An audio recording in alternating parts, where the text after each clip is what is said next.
What's going on, guys? My name is Michael. Welcome back. First off, happy holidays. It's now December, so you can see I've decorated the studio accordingly. Hope that thing doesn't make noise all video. I don't even know what that thing is. Anyway, today we have some really cool Apple leaks and news to talk about in this video to kick off our holiday season. We're going to be talking about the Apple Watch. It's potentially getting a redesign next year, which is really exciting. And also some upcoming iPhones. We hear about the iPhone SE 2 or the iPhone SE Plus. And we're also going to be talking about some new info on the iPhone 13 Pro. So without any further waiting, let's go ahead and jump into the leaks. So first we're going to be talking about the Apple Watch Series 7. So we're expecting a redesign in 2021. If we think back to the first Apple Watch, we had pretty much 3 years of that initial design with the square bezel, Series 1, Series 2, and Series 3.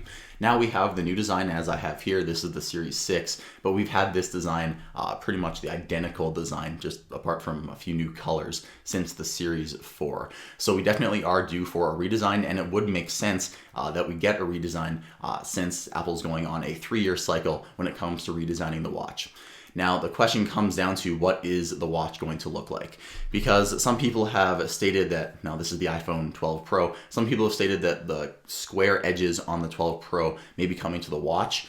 Now, I thought that would be a good idea for a few minutes when I first thought about it, but I think the Apple Watch is meant to be more of a rounded device, because when you put this on your wrist, the square edge iPhone, feels like it kind of digs into my skin a little bit. So I don't know what Apple's going to do if they want to try to adopt this new industrial design that they have on all their products. They had this on the iPad Pro a few years back, and now they've brought it to their most popular device, the iPhone. So now we're going to wait and see what they do with their most popular iPhone accessory, because the rumors are saying that we will be getting a redesign. And I have a quote here from the leaker. He says, "Innovative health functions and improved form factor design." So an improved form factor could maybe mean that Apple could still keep the rounded edges. Maybe they're going to make the bezel even smaller. We've also heard rumors that Touch ID may be coming to the 2021 Apple Watch. So a redesign in and out could potentially be coming. This could be one of the biggest upgrades to the Apple Watch we've seen in a long time. Also, Apple was just granted a patent a few days ago. Now, I'm going to look at my notes here because it's pretty detailed, but they got patents pretty much for a system that can measure vitals from a part outside the Apple Watch. So what part is outside the Apple Watch that's on you? It's the band, obviously. I don't know why they didn't say that in the patent. They're trying to be very vague, but pretty much it's a patent that allows a health sensor to be placed in an object that isn't the Apple Watch, and it's able to take health sensor readings. And in the patent, they also mentioned how it can be covered with a fabric, just like the Apple Watch band is. So we can pretty much infer from this that either in the Apple Watch Series 7 or Series 8 or even maybe the Series 9, we're eventually going to have advanced health sensors built into the band itself. It's kind of cool that we see the patents being granted for Apple for these. Sometimes nothing really comes out of these patents, but Apple seems like they're really focused on health for the Apple Watch. So I'd expect to see this in an upcoming Apple Watch. Okay, so our second piece of news is just a quick little tidbit. So we now have word that the iPhone SE 2, or the iPhone SE Plus as it's been dubbed by a few leakers, is going to be delayed until the second half of 2021. So in case you didn't know, there were a few leaks a few months ago that were saying we were going to be getting an iPhone SE Plus, a 5.5-inch version of the current, cheap iPhone SE. Apparently that rumor was wrong, and now we are going to see that iPhone later in 2021. So just keep in mind that this rumor doesn't say the iPhone isn't happening, it just says that the iPhone has been pushed back. So if anything, this actually confirms the existence of the iPhone SE 2 because later on, months later after that first rumor, we are hearing another rumor that it is indeed pushed back. So I would expect a larger iPhone SE to be released from Apple. Now, if they're going to change anything in that phone, I don't know.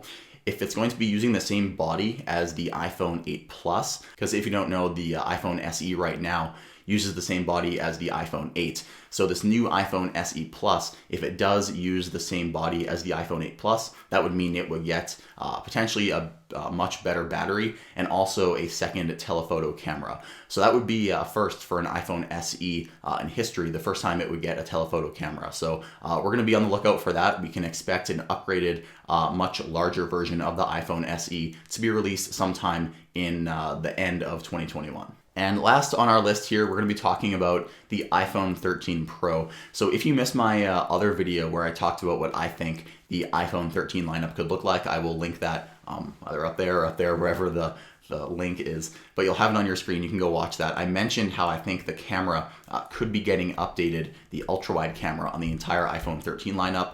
Well, we now have a leak that actually supports that claim, but unfortunately, it looks like only the iPhone 13 Pro models are going to be getting the updated ultra-wide camera. So according to this leak here, it says the iPhone 13 Pro is going to be getting an improved ultra-wide camera that also includes autofocus. So actually, if you don't know, it seems like it's a very basic feature. The ultra-wide angle camera in your iPhone actually doesn't have autofocus just because it's so wide and there's such a huge plane of focus within that lens that it doesn't need autofocus. But this report is saying that it's going to have an f1.8 aperture, which means that it's going to allow for a little more bokeh background blur. And when you bring the f-stop number down a little bit, you are going to need to have autofocus. So this report is saying it'll include a new 6-element lens. The current one is 5 elements right now. F1.8 aperture for better low light photos, and autofocus. So this is going to be a great upgrade for the iPhone 13 Pro. I really wish that they were going to bring this to the regular iPhone 13 lineup. Now, of course, they could do this. Apple did introduce a whole bunch of features across the entire iPhone 12 lineup this year, such as ceramic shield, and even the iPhone 12 mini having the exact same main camera as the 12 Pro. So we could see some of the 13 models share camera features with the 13 Pro, but these are just very early rumors. But I think the reports of an upgraded ultra-wide camera are definitely to be taken seriously, because the ultra-wide angle camera on my iPhone is definitely the worst camera on there. So I'm looking forward to an upgrade there, because I definitely do want to have better sharpness and better low light capabilities on the wide angle camera on my iPhone. Now, apart from the cameras, we didn't really get any exciting news from this report about the iPhones, other than the fact that it confirms Apple is going to be keeping the exact same 4 models for the next 2 years. So the 2021 iPhone 13 and I guess the 2022 iPhone 14, I guess we could call it, they're going to have the exact same, pretty much the exact same lineup as the iPhone 12 right now. Now, they could make the body a little bit thicker. They could make the camera module a little bit bigger on some of the models. That's what Apple has been known to do, so they can sell more cases. So the previous model case isn't compatible with last year's accessory. They want to do that so they can make money, but there are a few little tweaks they make here and there to the body when they do a small upgrade, but this is pretty much the design that we are going to have for the next 3 years on an iPhone. So I want you guys to drop a like on this video if you're excited for a boxy Apple Watch and 3 more years of a boxy iPhone. It looks like Apple is going boxy with everything, so make sure to comment and like this video if you enjoyed it. My name is Michael. I'll see you in the next video.